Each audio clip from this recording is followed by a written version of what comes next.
Good morning. Good morning, sir. How are you? Your TV beat now? No. Then get the fuck out. And with that, we'll kick it off. The new sheriff in Degrassi, folks. Body mouth. Just want to kick it off and first of all, just introduce Linda Schuyler, who will take us through the press conference today. Linda is the co-creator for the Degrassi franchise and co-executive producer for Degrassi, The Next Generation. Linda, go ahead. Thank you. Thank you, Mike. And before I introduce our special guest here this morning, I would like to just acknowledge a couple of people who are here in the audience. And Degrassi, The Next Generation would not have made this franchise would not have reappeared had it not been for the great belief that our broadcaster CTV has shown in our project. And when we went to Suzanne Boyce and Bill Mustos and we pitched them the notion of The Next Generation, they said, you know, it's a wonderful franchise and we really sense the passion that you have and the passion that all this next generation can bring to you, to the show. And it has been so wonderful working with Suzanne and with Bill, and I want to thank them both and introduce Suzanne Boyce and Bill Mustos from CTV, who are in the audience. And of course, I must introduce to you my partner, my co-executive producer, Stephen Stone, who is there, sitting beside Aaron Martin, who is the executive producer of our writing department, and has just done a fantastic job guiding the creative. So thank you, Aaron. There you are. I also want to acknowledge the fact that we have with us today representatives of our Degrassi cast here, the classic cast as we care to call them, and our Next Generation cast. So welcome all you guys. Bye.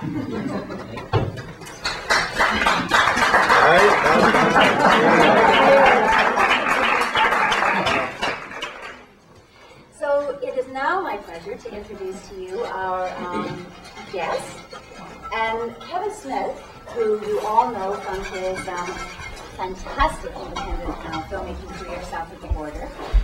He and I have been sort of, our paths have been crossing, and we've never actually met until a couple of days ago. And I must say that over the last few days, as Kevin and I have been bonding, I've been feeling a little bit like the school teacher bonding with the bad boy in the back of the teaching room.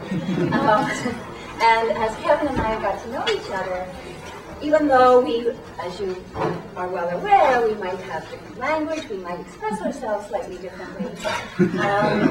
But what Kevin and I have been finding is that if you scratch all that away, there is something about our storytelling that it's not unbelievable that we found ourselves here together talking to you. That there is a heart in the storytelling, there is a social conscience, there is a warmth. And Kevin, it's been like just a delight getting to know you and sharing that. Thank you. So, how Kevin and I first met, I have to tell you, it was really embarrassing. I don't know if you noticed, but there are people here. We should really talk about that. I'm going to tell them that Kevin Smith came up to Degrassi, and he tried to get into our office. I don't know, he'll tell his side of the story of what it was he was asking from the office. And I don't even remember who was working for me in those days, but he didn't get a very warm reception. So the next thing I heard, this grumpy independent filmmaker was down at Speaker's Corner at CTV complaining about the reception that he had got, and he just wanted to have like a simple conversation. I'm not even entirely sure what he was looking for. Well, I was extremely embarrassed and wasn't able to connect with him until he was back in New Jersey. And I called him, and he said, well, yeah, I was kind of wanting this and that, and so I sent him some stuff down. I think you were making Chasing Amy at the time. Mallrats. Oh, it was a Mallrats, right. And so the next time, when I was in LA, I knew Kevin was in town, and so we connected with one another and said, oh, we got to get together. Definitely we're going to get together. By this time, he had shot Mallrats. And I don't know what happened, but he was coming, I was going to be meeting him, whatever. It was one of those things where once again, we passed in the night, we didn't connect. Mm-hmm. So when we were starting Degrassi Next Generation 4 years ago, we had written this wonderful part, and I called Kevin, and I said, Kevin, this is like perfect for you. I know that you've always been interested in our show. Come up to this part. He said, yeah, you know what, Schuyler, I think I can do that. I think I can do that. But at that point, he said, you just got to understand, I'm finishing up, I think it was Jay and Silent Bob Strike Back, Oh. working on Pose, and we can make this work, no problem. Well, as the schedule went on, and da-da-da-da, it got tighter, more difficult, and it came to a point where we just had to call it, and Kevin wasn't able to come up, and I thought to myself, Kevin Smith and I are destined to never meet. It's as simple as that. Then, a few months back, we were approached by Madison Press, who would like to do the 25th anniversary book for Degrassi, because next year will mark 25 years of Degrassi having been on air. And they're doing quite this lovely job of like talking to the classic cast and the new cast, and they said, you know, Linda, we'd like to have somebody write the forward to this book. And, you know, somebody who would really bring some cachet to the book, and we were thinking what we think of the approach of Kevin Smith. And I said, well, I don't know, Kevin Smith and I have like tried to get together 3 or 4 different times. I don't think we're destined to like ever meet, so you guys call him over to you. And one Friday night, about a few weeks back, I was sitting at the end of an extremely busy week, and I had just sort of poured myself a glass of wine, relaxing down with the garden, and there's this phone call. And I said, Skylar? Yeah. Kevin Smith here. Oh, okay. Like he calls me every Friday night. I'm Kevin, happy to be here for you. And he said, I've been asked to do this thing for your book, and he said, you know, I loved your first show. So he said, I felt I couldn't write the introduction to your book without finding what you've been doing since, finding out what this next generation is all about. So he said he TiVo'd a bunch of shows on Noggin where we play in the States. And basically he said, yeah, I just want to congratulate you on, you know, and I'll let him tell the rest of that story, but he said, so I want to come up and direct. And I said, Kevin, nothing would make me happier than having you come up and direct an episode of Degrassi. I said, you do know we're a 100% Canadian show, and that means that my money is like higher or whatnot. I said, I actually don't think I can hire you as a director. And he said, well, we'll go talk to Telefilm or whatnot. I said, I wish it were that simple. But he said, okay, I'm hearing you. So he said, Linda, I want to come up and write for your show. I said, well, Kevin, we're this 100% Canadian show. He said, all right, I will come up and act. I want to act in a 3-part arc. I want to get in between Caitlin and Joey. I just want to like, let me do this. Will you at least let me do this, Skylar? And I said, you know what, Kevin? I think we can make it work. And here we are. So it's a rather long way of explaining my guest sitting beside me here. But Kevin, I couldn't be more delighted to have you here on Degrassi. So, welcome. Thank you. First, none of that is true. My wife and I met Linda and Stephen at a key party in Vancouver. And over some awkward pillow talk, I was like, you're involved in Canadian melodrama? She said, yeah, and I was like, I'd love to do that kind of thing. My last movie, shit tanked up in the States, so I'm looking for work here in the Great Lakes. And this is how we wound up doing this. I like your version better, though. The truth will always win. Oddly enough, that wasn't the first phone call where I called somebody and said, I'd like to direct something for you, and they said no, but that was the best excuse I ever heard. We're 100% Canadian. And I was like, that's a new one. Most people are like, you just got the reverse Midas touch, dude. Keep your loser stank off our program. But I did call. I was a huge fan of the old show, of course, and it's fairly well documented if you ever read anything remotely connected to me, usually our website. And I didn't get a chance to check out the other one because I didn't know where it was. I thought it was just, a Canadian show. And it wouldn't be aired in the States. 100% Canadian, as I was told repeatedly. But somebody on our website had posted that they said, oh, did you see the new Degrassi? It was a detention episode, which was kind of like the Breakfast Club. It was an homage to the Breakfast Club. And I noticed the person wasn't from Canada. I said, how'd you see the show? And they said, well, it's on Noggin. I don't know what Noggin was, because I watched Spice Channel, Scat Network, that kind of thing. So, and so does my daughter. So I TiVo'd it. Looked at Degrassi Generation TiVo'd it, and did kind of fall in love with it. Because I was one of those people when they announced they were going to do a new one. I was just like, I don't know, don't fuck with perfection. You know, don't go back to the well. I built my career on going back to the well, but I like the show so much. I said, don't do it. It's a mistake. So, you know, you get 2 episodes in, and it's great. It's just as good. If not, I think it's actually better than the last show, than the last go around, because they took all the best parts of the other show. Well, mainly the characters I liked in the other show, and updated it. And I didn't think I would get into the new kids and whatnot. It's kind of an old man, but I did. I got into them a little in a creepy way. So I started watching it religiously, and then hounded them about sending tapes that I couldn't see and whatnot. And then I did. I totally called her one day and said I would kill or die to direct to write and direct the Joey and Caitlin get married storyline. It seemed like that's where the show was going. And that's when she started in with the whole, you can't do it, eh? It's 100% Canadian. And I looked it up, and she was right. And but she said, do you want to do a cameo on the show? I said, well, no, I don't do cameos, but I will do a 3-episode arc,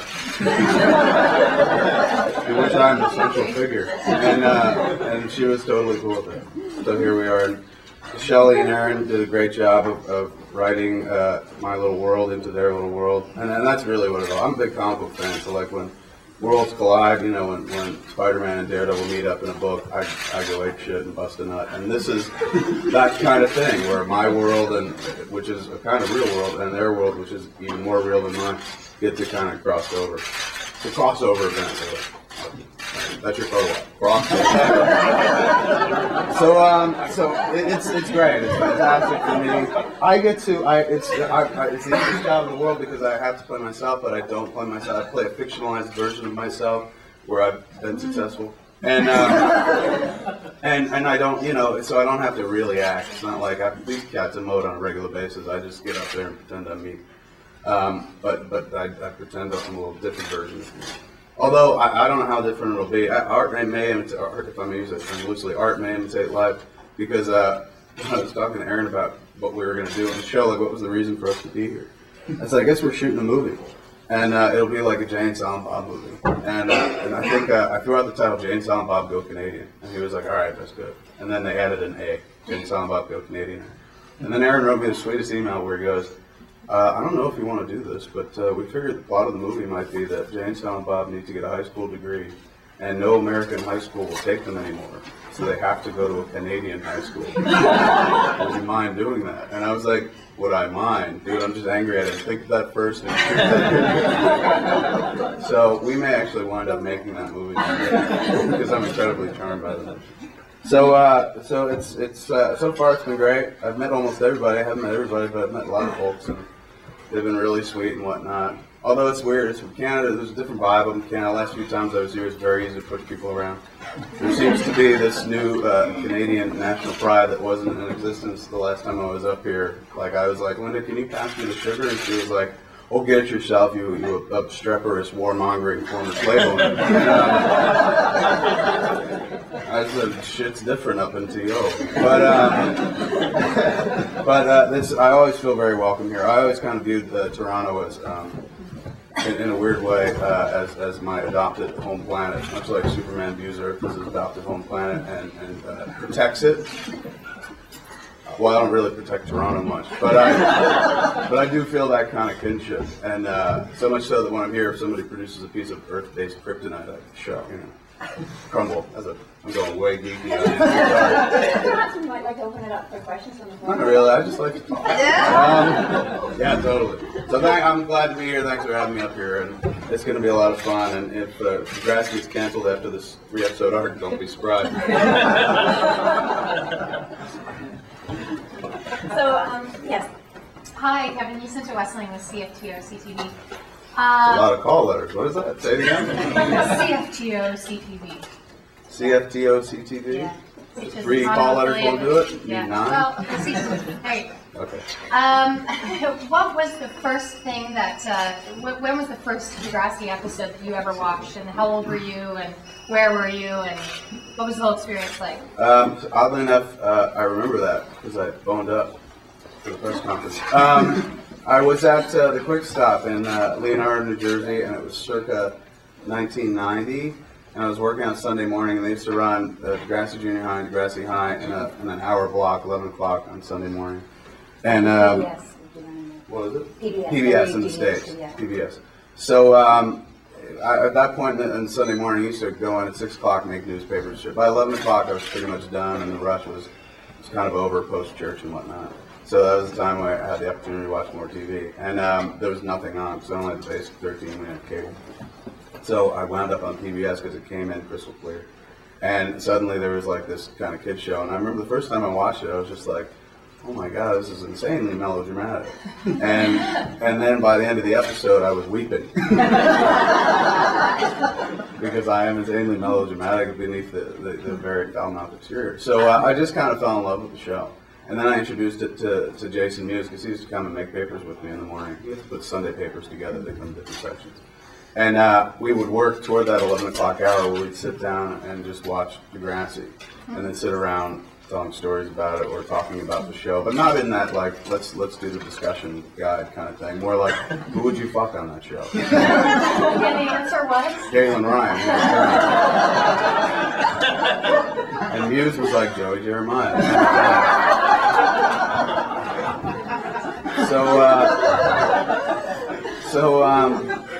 It was one of these things. It was one of these real bonding opportunities in my relationship with Mewes, because I just started kind of hanging out with him like maybe a year before that. I kind of inherited him from a bunch of other people. And so Mewes had this very difficult life growing up that was so not what was ever depicted on TV. And I think this was one of the first shows that he actually watched where he identified with some of the people. And it kind of represented a world that he knew. Because the show that ran right before that on Sunday mornings was Silver Spoons with Ricky Schroeder. Nobody could really identify with that. Not then. Now we do have video games in the house. But then we didn't. So this show was kind of like a window into, I think, a more pleasant version of a world that he was kind of from, one that he could kind of recognize as well. And for me, I love story arcs. And I also love kind of challenging material. Stuff that they're doing that they would never do, on TV in the States and whatnot. Like even the abortion episode on the old show was kind of hot. It was the only show, actually. All greasy spreading to go. But yeah, so all the issue shows were great. But I'm also a big fan of continuity. The show has a lot of continuity. Where it's kind of I hope this never insults you, but it's kind of like a soap opera, but a really good soap opera. At least that's how I see it. My story, as my grandmother would say. So I'd love to follow the Joey Caitlin story arc. I'm a real sucker for star-crossed romances.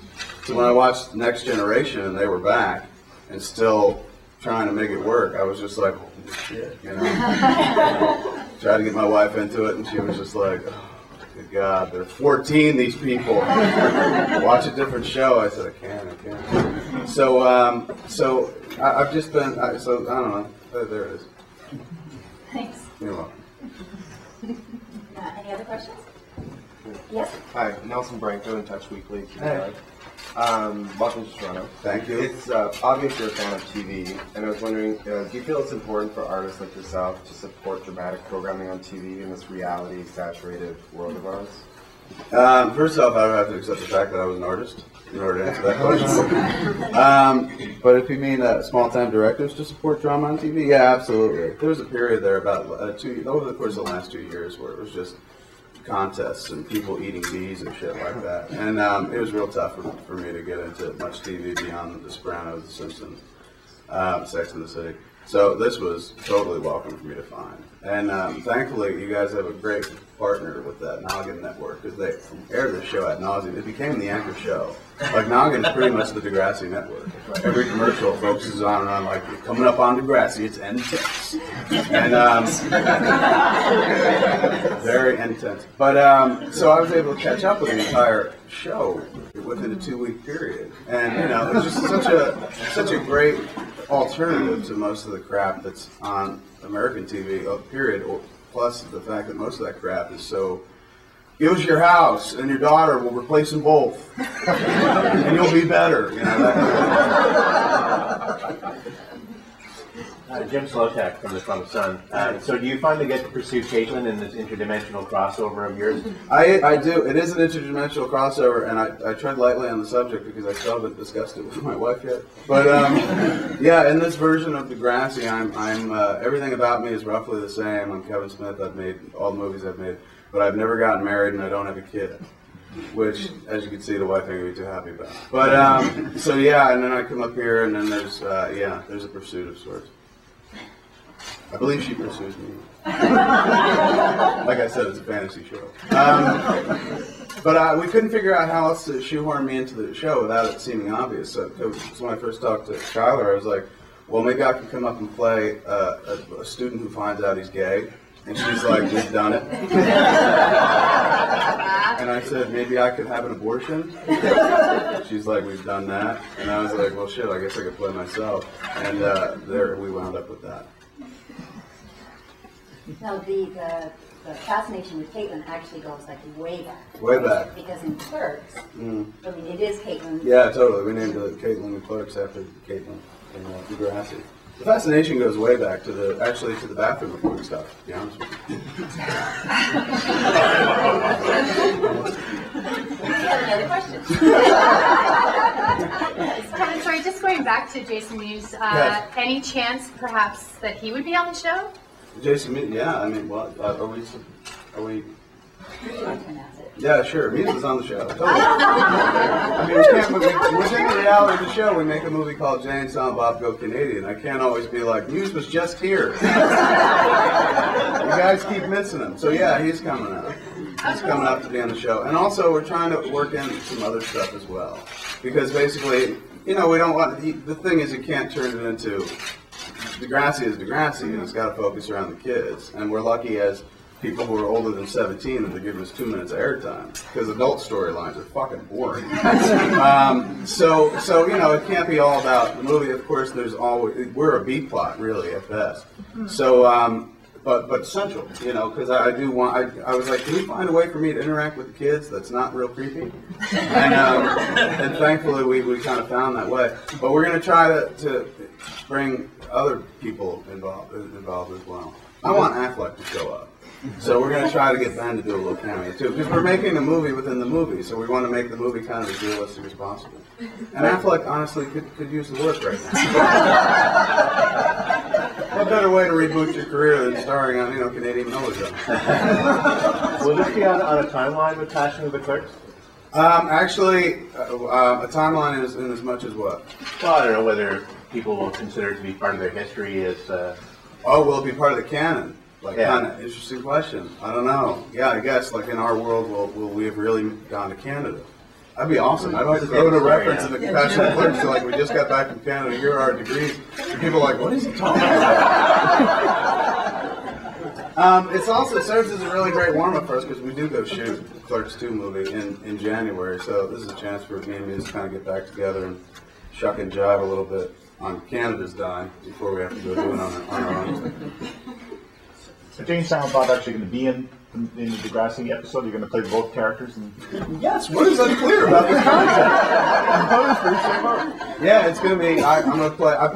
Thank you. I played dual roles in these 3 episodes of Degrassi, and it will show my great range of playing myself and playing a guy who never talked.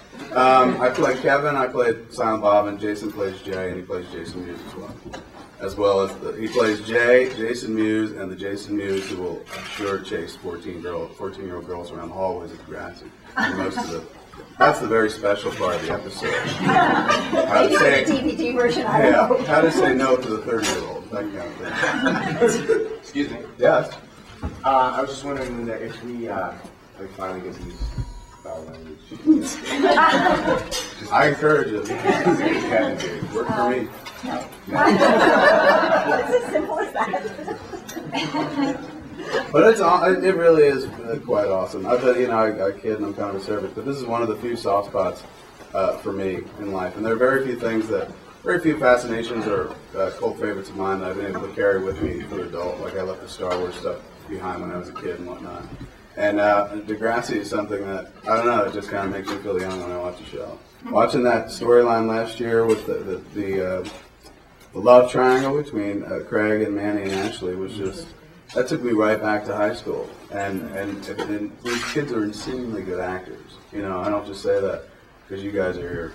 They're really, really good. I actually came up here to poach some actors for some of my shit. And started asking Sky, I was like, you think these kids could pass for 30 yet? And she was like, no. So it's a real honor to actually be involved with them, and it's kind of frightening because you smoked on screen, right? Because you get up there ready to say your shit, and they get into this real emoting thing, and you're like, oh God, they're serious. So so it is a bit intimidating, but fun as hell. It's just been this wonderful life where, you know, I've gotten to do really cool things that I wanted to do, and this is just really the kind of topping on the dessert. This takes the cake, really. There's nothing left. I told Sky when I got here, I was like, as soon as I finish the 3rd episode, if the plane goes down, I don't give a fuck. This would be my legacy. You know? Smith died shortly after shooting an arc on Degrassi, The Next Generation. That'd be fantastic. Well, Kevin, we certainly hope that doesn't happen. I do. For me, it's been such a delight having Kevin here because he's taken me back on a whole journey of like just walking through the building with you and talking about I swear, has kept more trivia in his mind about Degrassi than I have. So you mentioned a couple of things, I'm going, whoa, I hadn't quite remembered that. But it's been lovely having you here, being able to take a sort of retrospective journey into my own life. It's kind of cool. I would like to, Kevin, I think it would only be appropriate that you take a little bit of Degrassi with you, of course, other than just your memories. Stacey's teaching. No. At least Stacey is living in New York these days. I mean, LA, you can find her there. I have this, I know you're going to probably have the same reaction to this that Shannon Doherty had when you gave her the satin jacket. So if you would love to stand up, I would love to present you with this classic. Now they say the time is coming back. Now you got Degrassi, junior high, junior high.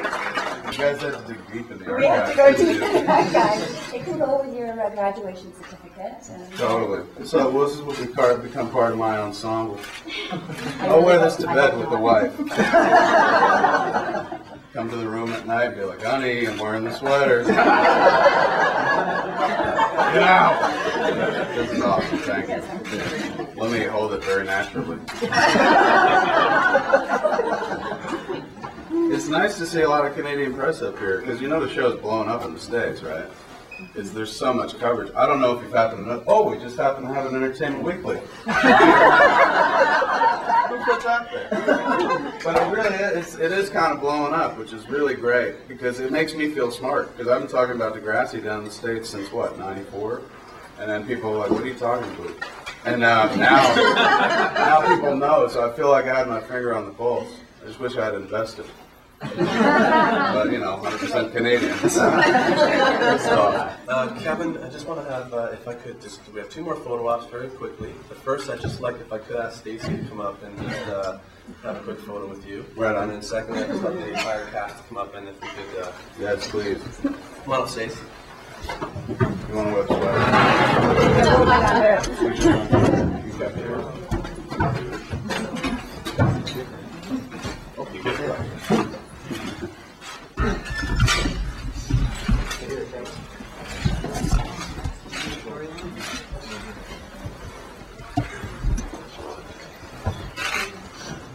Chatter it up, guys. Your seat in the chair. And Stacey, can you, I don't know, just come around. Or come around behind. Face me? What are you getting at? You guys all right? Now come right over his shoulder. There we go. Where were you single? Over here, guys.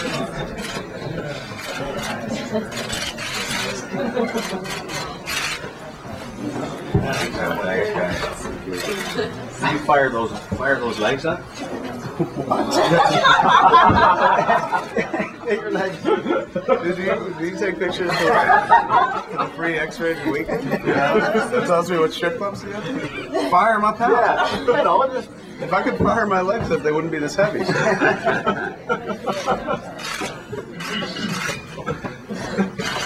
Excellent. Okay, guys, let's all come on up stage.